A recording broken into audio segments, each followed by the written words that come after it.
Global equities gained 6% for the first 3 quarters of 2018, but experienced a sharp sell-off in October. U.S. equities are up for the year, but other regions underperformed.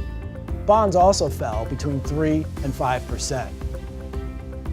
Will market volatility continue in 2019? And how should investors position their portfolio to take advantage of potential opportunities? We spoke with Citi strategists on the market outlook for the year ahead. Ken, recently there's been questions whether the global growth momentum will continue. What's Citi's view on the outlook ahead?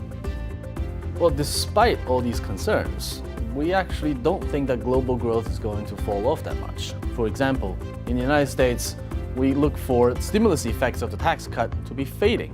But still, we'll be expecting somewhere between 2.5% and 3% growth next year, which is still above trend. In China, stimulus policies are just beginning to kick in, both fiscal and monetary, and we think there's more of it coming next year. There are risks, of course, the biggest one of which is the trade tensions between the US and China. We think eventually we reach a deal, but the process of getting there is going to take quite some time. Are there still opportunities in this late cycle bull market?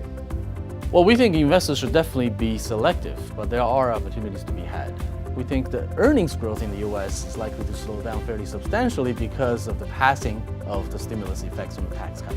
In Europe, despite a lot of political tensions and uncertainties, growth has been fairly steady, just not as buoyant as what the US was this year.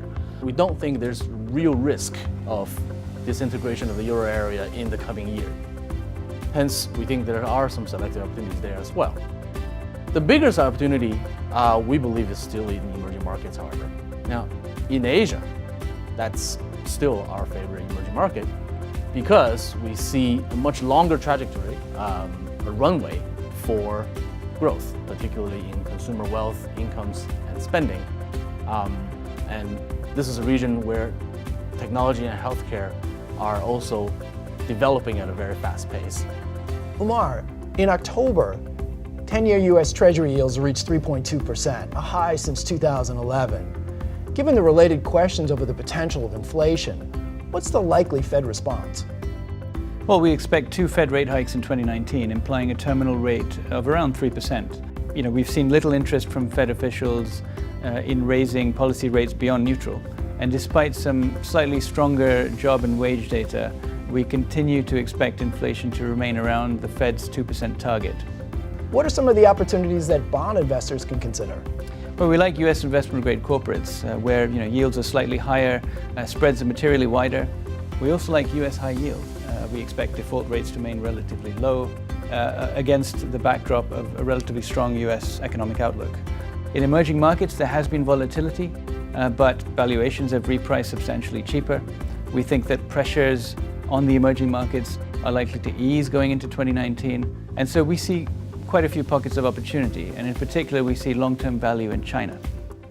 Jai, the US dollar experienced an unexpected rally since mid-April. Is this trend likely to last in 2019? We don't think this dollar strength is likely to last due to a combination of fading fiscal support and tighter Fed monetary policy that is likely to have an impact on US growth, albeit moderately.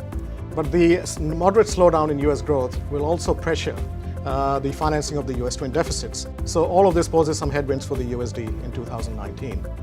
We think there are some negative risks for the euro spilling over into 2019, namely from Italy and the recent loss of economic momentum in the Eurozone. But during the second half of the year, we expect growth to pick up in the Eurozone and for the ECB to move to a less accommodative stance that will be supportive for the euro. What's the outlook for Asia-Pacific currencies? Asian currencies will be driven very much by what happens to the Chinese renminbi. Now, the Chinese renminbi is under some pressure because of US-China trade tensions and plus China adding stimulus to support its growth outlook. That will weigh on Asian currency sentiment.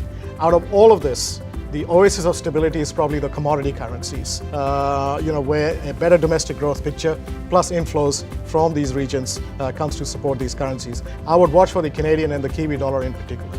We hope you found these insights useful. For more information, please speak with your Citi Gold relationship